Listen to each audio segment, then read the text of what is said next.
Kisah berawal dari hubungan Ari dan Yani. Yani sudah menikah dengan Ari. Setelah menikah, keduanya tinggal di rumah orang tua Yani. Ibu Yani bernama Bu Sri. Dia seorang janda. Meski sudah berumur, Bu Sri tergolong janda yang cantik. Sebenarnya banyak yang ingin menikahinya. Tetapi, Yani tidak mengizinkannya untuk menikah lagi. Karena Yani sangat menyayangi almarhum ayahnya. Yani adalah anak tunggal. Ia mewarisi usaha ayahnya. Sikapnya yang begitu keras membuat Ari yang selalu mengalah. Ari adalah sosok yang baik dan pengertian. Ari dulunya bekerja di perbankan.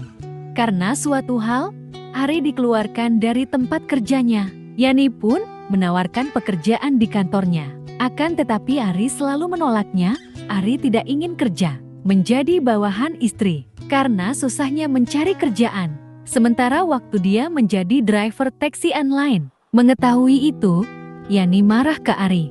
Meskipun begitu, Ari berusaha mengalah kepada Yani. Hari demi hari Yani selalu memandang sebelah mata suaminya itu. Awalnya Ari tidak kuat menanggapi ucapan Yani yang tidak mengenakan. Akan tetapi Bu Sri menenangkan Ari, membuat Ari terus bertahan. Yani yang memandang Ari sebelah mata, tidak mau melayani suaminya itu. Dia begitu cuek kepada Ari, tetapi Bu Sri berusaha menggantikan peran Yani kepada Ari. Bu Sri lah yang menyiapkan keperluan Ari, dari mengurus pakaian, makan, dan keperluan lainnya. Bahkan saat Ari sakit pun Bu Sri yang merawat Ari. Lama-kelamaan Ari yang melihat perhatian dari mertuanya itu, merasakan ada rasa yang beda kepada mertuanya itu. Meskipun usia yang jauh tua darinya, tapi Bu Sri terlihat masih cantik. Bodinya pun montok tak kalah dari Yani istrinya itu. Bahkan Bu Sri lebih segar dari Yani. Tapi Ari berusaha menghilangkan perasaannya itu. Bagaimanapun, Bu Sri adalah mertuanya. Akan tetapi, perasaan tidak bisa dibohongi. Waktu itu Ari tak sengaja pulang cepat karena tak enak badan. Ari melihat Bu Sri yang sedang menjemur pakaian di halaman. Bu Sri hanya menggunakan daster. Ari yang melihat itu begitu terperangah melihat kulit putih mertuanya itu terlihat masih keset dan kenyal. Dia yang biasa melihat mertuanya tertutup, kini menggunakan baju yang lebih terbuka. Pikiran Ari yang makin kemana-mana. Apalagi Ari yang sudah lama tak dapat jatah dari Yani istrinya. Jiwa laki-laki Ari yang meronta-ronta dan pikiran Ari yang mulai menjelajah kemana-mana membuat Ari tak berdaya. Ari terus memperhatikan mertuanya dari dalam mobil. Setelah beberapa saat Bu Sri selesai menjemur baju, Ari turun dari mobil. Ari masuk ke rumah. Tak lama Bu Sri menyambut Ari. Bu Sri yang menganggap Ari sudah seperti anaknya, menghampiri Ari dengan kondisi masih menggunakan daster yang sedikit basah itu. Bu Sri menanyakan kenapa Ari pulang cepat tak seperti biasanya. Ari menjawab lagi sedikit tak enak badan.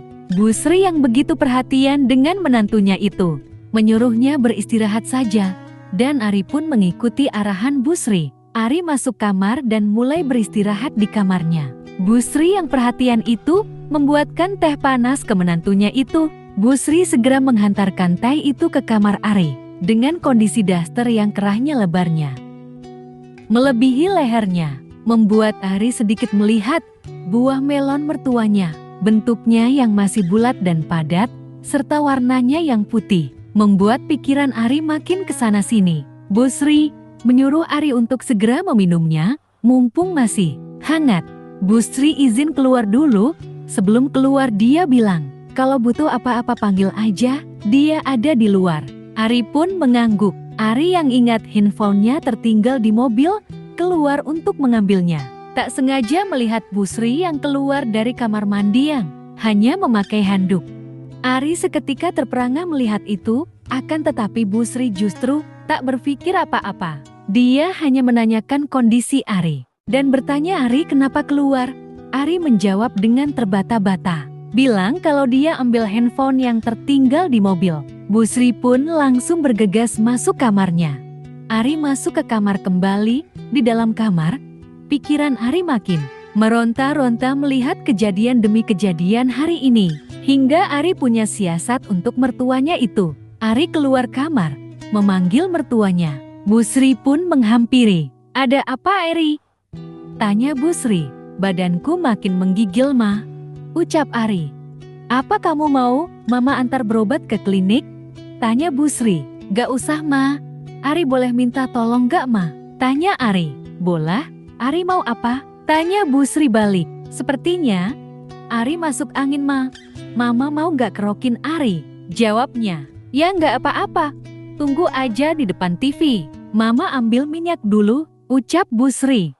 Ma, boleh gak Ma ngaroknya di kamar aja? Minta Ari. Bu Sri pun sedikit berpikir, takutnya nanti ada orang kesini, aku malu. Dan aku sekalian langsung tidur aja.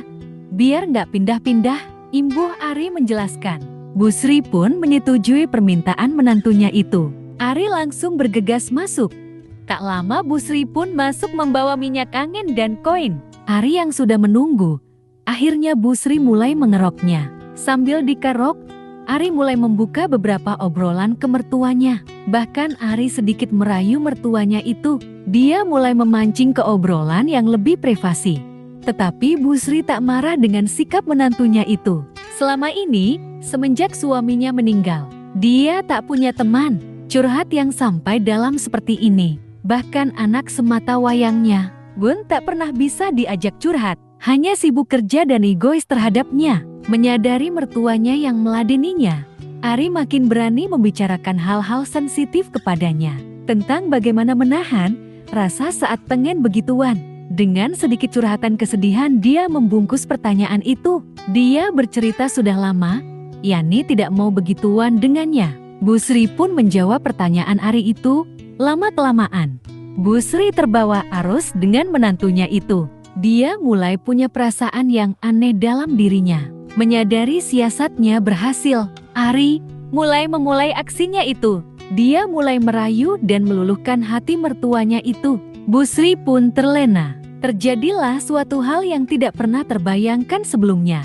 Bu Sri tidak menyangka asetnya yang selama bertahun-tahun tidak pernah dibuka, kini dibuka oleh menantunya itu. Dia terlena akan rasa nikmat yang telah lama tidak dirasakan. Terjadilah sampai sejam lebih di situ. Setelah selesai, Bu Sri pun menangis, menyayangkan hal ini terjadi. Ari berusaha menenangkan mertuanya itu. Ari berusaha tetap meyakinkan mertuanya ini bahwa ini bukan sebuah kesalahan dan dia siap menanggung jika terjadi apapun. Mendengar ucapan menantunya itu, Bu Sri luluh dalam dekapannya. Waktu terus berjalan, hubungan mereka makin intens. Hidup Ari dan mertuanya itu makin berwarna. Ari yang dulu merasa hanya ingin sebatas mencoba-coba saja, mulai terperangkap dengan servis mertuanya. Dia bisa menjadi dirinya sendiri, mertuanya itu mau menuruti semua kemauannya dan imajinasinya. Ari yang dulunya kesal, sering ditolak Yani saat minta begituan. Justru Ari tak pernah meminta lagi kepada Yani. Bahkan, Ari menolak saat istrinya sedang pengen. Ari merasa lebih senang saat dengan Bu Sri mertuanya itu. Bahkan jika sampai hubungan ini terbongkar suatu saat nanti, Ari akan tetap memilih mertuanya itu.